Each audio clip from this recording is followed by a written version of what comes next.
Good afternoon. My name is Doug Lane. We're in Kaeo at the moment, or just out of Kaeo, on a property known as Paitu. It actually means good situation. It's the name of the stream that runs through it. I farmed here for most of my life, well, basically all of my working life, and I've lived here all my life as well. I sold the property 4 years ago, and it's pleasing to see that the trees are still being looked after. The property is 330 acres in grass and was another several hundred acres of regenerating scrub bush, which has been fenced off and had QE2 covenants applied to it. I started planting trees to enhance what was already here 20 years ago, and once I got started it was like infectious. It just kept on going, and I kept on planting year and year and year. My initial focus was on something that would give me a financial return, but that focus changed after the first 10 years, and we began planting a lot more by way of aesthetics, mainly native. They do create a lot of extra work in the early years, but the reward at the end is worth it for the very pleasant work environment that one creates for oneself. I've used the same analogy for planting here as I did on the rest of the property. I've planted a mix of radiata, well, mainly radiata, and some cypresses to give me a return in the future, and the rest of the planting has been solely with aesthetics in mind. And some of the trees are not planted the way they should be for a financial return, but that's immaterial. They've been planted to give a good look to the property when the commercial species come out. When I first started planting, sheep prices were very low, and we were running this property as a beef fattening or breeding fattening and of cattle, and running sheep as well. Sheep prices were very low, and the returns we were getting off the hill country that we were running on were so low that we decided that we'd plant most of that country in pines. And 5 years down the track, our bottom line had actually improved because we had no maintenance on that steeper country. It was costing us a fortune in fertiliser and gorse spray, fence maintenance because a lot of the land was unstable. And so with the lesser, we cut our property by 20% of grazable area, and we were still making the same money 5 years later that we had before, with a lot less stock work. I won't say a lot less work because it was a huge amount of extra work. I did all the planting myself and the early silviculture. But yeah, it's just a no-brainer not to do it on country that's marginal for grazing, because we just can't afford to spend money on any land that's not producing at a max these days. Stock management was a big issue. We didn't have a lot of shelter on this property, and another criteria that I set myself partway through was to have shelter in every paddock, which I pretty much achieved, and keeping stock out of gullies and wet places was paramount. It just made stock management so easy. I went from a point of having to have a dog to do stock work to not needing to take him with me, and poor dog was pretty bored most days because there was no gullies to hook animals out of, and he just ran around the back of them and pushed them out the gate, and that was it. Stand of totara here in front of us that is one that the edge trees have been pruned on simply to put the fence in there, but they are keeping the wind off the ones behind, which are actually growing quite nice straight stems. Natural regeneration, typical of Northland. This is what we can do with totara in Northland if you have an inclination to do it. Fence it off when it gets to some size, and keep the stock out of it and let it grow. I'd like to make a point when you're planting, just think about the issues of shading. generally, if you're going to plant north-south, keep your plantings narrow to cut down the shade on the south side, or otherwise plant a deciduous species like we've got across on the other side there. We've planted a lot of poplars there because they let the sun through in the winter, and they create valuable dappled shade in the summer, which doesn't impinge on grass growth.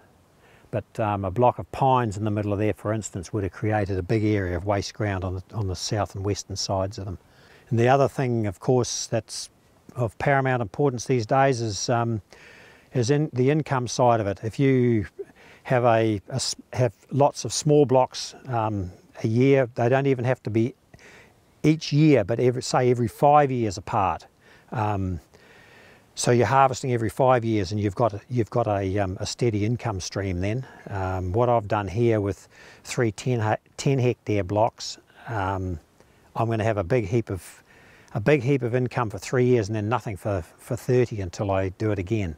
In hindsight, it would have been better to have spread that over 20 years planting. But then at the time, I just wanted to get that area planted. No real regrets. It's actually doing a better job in trees, that land, than it ever did trying to grow meat. I'd just like to touch on the joint venture issue with commercial forestry. It's actually quite good. It enabled me to sell the property and still maintain a relationship with my joint venture partner, and that we own the timber and can still harvest it as we had originally planned, and the land can be sold. It actually enhanced the value of the property. The present owner told me that one of the main reasons that he bought the farm was that all the riparian planting and steep sidelings planting had been done, and all the hard work was done on it, and it was certainly reflected in the price that we were able to get for the farm. This area here contains several plots that Northland Totara Action Group have set up with Dave Bergen in command. Tane's Tree Trust have donated or have funded most of the work that's gone on here, and I'll just give you a rundown on what has gone on this particular site. 60 years ago, when I was a toddler, I remember coming over here with my father to cut pea stakes off this slope. So this tree here, I'm not saying it was only a pea stake, but it wasn't much more than that at that point.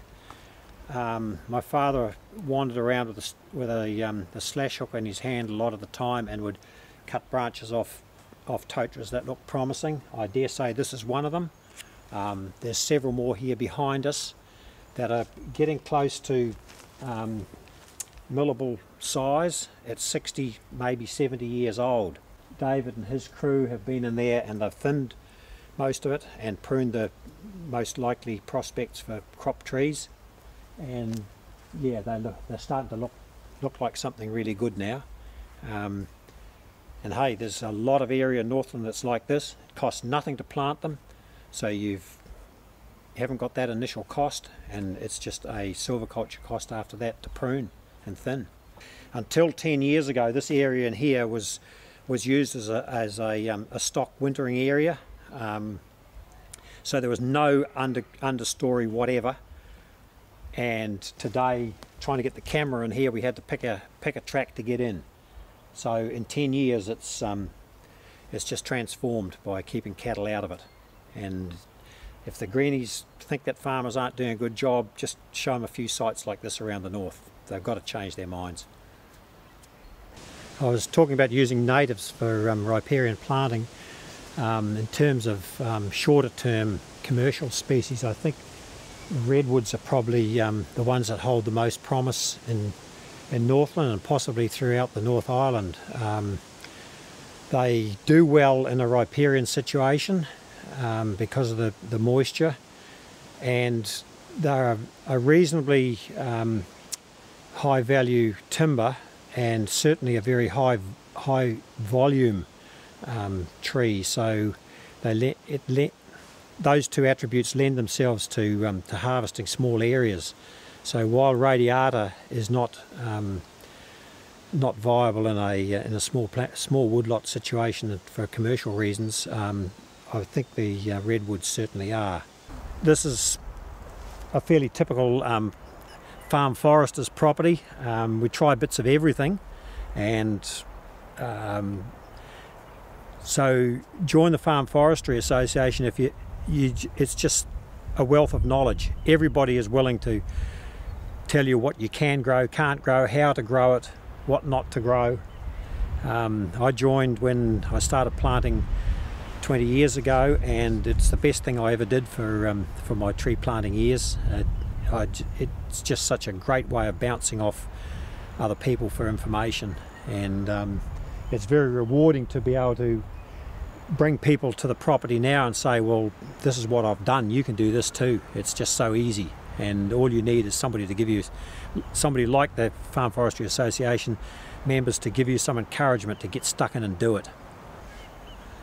Right, just like to reiterate that for somebody who's just starting out planting, take a good look at your property, look at what areas are not returning you anything worthwhile, and you'll probably find a lot of them are actually costing you money, i.e. the steep sidelings, swamp areas. Target them first, plant them, and if they're a big enough area to plant in commercial species, plant them in that. Otherwise, plant them in something aesthetic that you can enjoy looking at. Bear in mind that if you're planting commercial crop, it needs to be probably a minimum 2 hectares. Otherwise, the cost of establishing a harvest crew in there is not going to give you any worthwhile return. Unless it's very steep land, you're probably better looking at planting just for the aesthetic side of it. But if you've got steep land that's hard to manage, plant it in trees, and you'll save yourself money and make your life a whole lot easier.